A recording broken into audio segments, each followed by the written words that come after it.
Hello students, आज का हमारा टॉपिक है Arrhenius equation and calculation of activation energy. Arrhenius Sweden के एक साइंटिस्ट थे।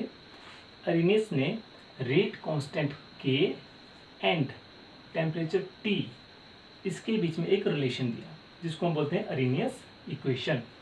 अरेनियस इक्वेशन है K is equal to A exponential minus E A upon R T. So this is Arrhenius equation. इस equation में k rate constant है, E A activation energy, the minimum amount of energy that the reactant molecules must possess during reaction, and A Arrhenius factor और frequency factor. A को pre exponential factor भी बोला जाता है। A और E A को एक साथ हम बोलते हैं अरेनियस पैरामीटर्स। इस इक्वेशन में exponential minus E A upon R T, ये वाला जो फैक्टर है exponential minus E A upon R T, ये हमें क्या बताता है? Molecules having energy greater than E A, number of molecules जिनकी एनर्जी एक्टिवेशन एनर्जी से ज़्यादा है, उनके नंबर्स को ये फैक्टर बताता है। T is absolute temperature and R is gas constant. तो जो अरेनियस इक्वेशन है, जब हम इस इक्वेशन में दोनों तरफ लॉग लेंगे तो हमारे पास नेक्स्ट इक्वेशन बन जाएगी next log K is equal to next log A minus E A upon R T. अब इस सेकंड इक्वेशन को हम लॉग 10 में कन्वर्ट करेंगे तो इक्वेशन बनेगी 2.303 log K is equal to 2.303 log A minus E A upon R T. ये जो नेक्स्ट इक्वेशन हमारे पास आ गई, इस इक्वेशन में दोनों तरफ अब हम 2.303 से इसको डिवाइड कर देंगे तो हमारे पास अगली इक्वेशन बन जाएगी log K is equal to log A minus E A upon 2.303 R T, equation number 3। तो इक्वेशन नंबर 3 में लॉग के और 1 अपॉन टी इसके बीच में हमने ग्राफ प्लॉट किया तो हमारे पास एक स्ट्रेट ग्राफ आता है। स्ट्रेट ग्राफ में इसकी जो स्लोप होगी वो किसके बराबर है? Slope is equal to minus E A upon 2.303 R, और इसका जो इंटरसेप्ट है वो लॉग ए के बराबर है।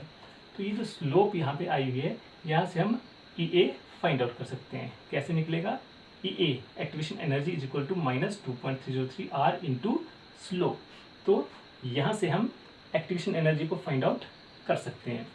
एक अल्टरनेट मेथड है, उस अल्टरनेट मेथड पे दो डिफरेंट टेम्परेचर T1 और T2 में हम इस इक्वेशन को, इक्वेशन नंबर 3 को लिखेंगे दो डिफरेंट टेम्परेचर पे। T1 पे रेट कांस्टेंट K1 है और T2 पे रेट कांस्टेंट K2 है। तो हमारे पास इक्वेशन बनेगी log K1 is equal to log A minus E A 2.303 R T1, और T2 टेम्परेचर पे log K2 is equal to log A minus E A upon 2.303 R T2। अब हम क्या करेंगे? फिफ्थ इक्वेशन से हम फोर्थ इक्वेशन को subtract करेंगे।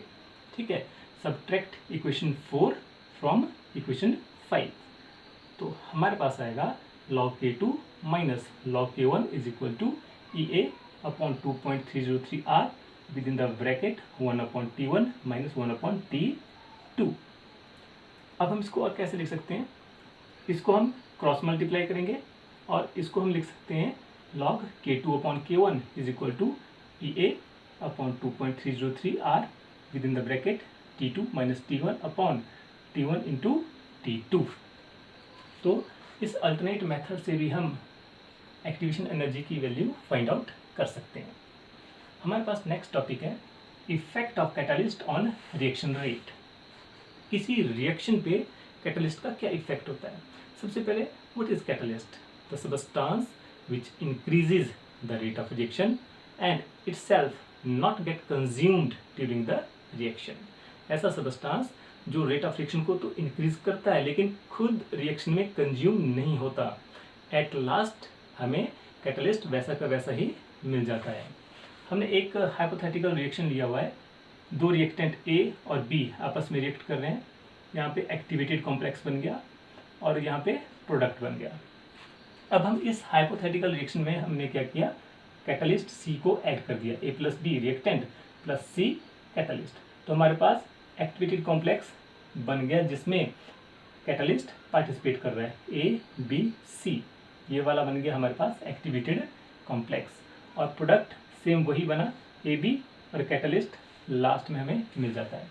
तो यहाँ से हमें ये पता चलता है कि कैटलिस्ट क्या करता है, जब भी रिएक्टेंट प्रोडक्ट में चेंज होगा तो कैटलिस्ट एक नया पाथ प्रोवाइड करेगा रिएक्टेंट को प्रोडक्ट में जाने के लिए, ठीक है। और उस नए पाथ में जो एक्टिवेशन एनर्जी लगेगी वो कम लगेगी, ठीक है। तो catalyst provide a new path to convert reactant into product and the activation energy of that new path is lower, ठीक है। इसको हम एनर्जी डायग्राम से समझेंगे। इस एक्सिस पे हमने एनर्जी लिया और इस एक्सिस पे हमने progress of reaction, reactant and product. Blue curve हमें बता रहा है कि रिएक्टेंट यहाँ से चला और इस पास से होता हुआ आया, यहाँ पे एक्टिवेटेड कॉम्प्लेक्स बना और वो एक्टिवेटेड कॉम्प्लेक्स फिर प्रोडक्ट में कन्वर्ट हो गया। और रेड पाथ हमें बता रहा है कि रिएक्टेंट यहाँ से चला और यहाँ पे एक्टिवेटेड कॉम्प्लेक्स बना और एक्टिवेटेड कॉम्प्लेक्स फिर प्रोडक्ट में कन्वर्ट हो गया। तो यहाँ से बिल्कुल क्लियर है कि जो कैटलिस्ट है वो क्या करता है, एक न्यू पाथ प्रोवाइड करता है और इस न्यू पाथ की जो एक्टिवेशन एनर्जी है वो कम होती है। किससे कम होगी, उस पाथ से जिसमें कैटलिस्ट यूज नहीं हुआ है। तो कैटलिस्ट हमें न्यू पाथ प्रोवाइड करेगा जिसमें एक्टिवेशन एनर्जी कम यूज होती है। और इतना डिफरेंस यहाँ से हमें क्लियर है कि इतना डिफरेंस है कैटलिस्ट जब हम यूज़ करेंगे तो उस पाथ की एक्टिवेशन एनर्जी में इतना डिफरेंस है। कैटलिस्ट की कुछ इंपॉर्टेंट कैरेक्टरिस्टिक्स है जो हमें पता होनी चाहिए। सबसे पहले है कि कैटलिस्ट बहुत ही स्मॉल अमाउंट में यूज़ होता है और बहुत ही लार्ज अमाउंट के रिएक्टेंट को कैटलाइज कर देता है, ठीक है। सेकेंड इसकी कैरेक्टरिस्टिक है कि कैटलिस्ट स्पेसिफिक नेचर के होते हैं। एक पर्टिकुलर टाइप के रिएक्शन को कैटलाइज करते हैं कोई कैटलिस्ट, तो वो दूसरे रिएक्शन को कैटलाइज नहीं करता।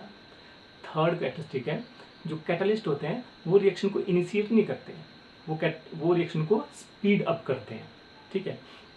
नेक्स्ट कैरेक्टरिस्टिक है, जो कैटलिस्ट होते हैं उसमें फिजिकल चेंज आ जाता है।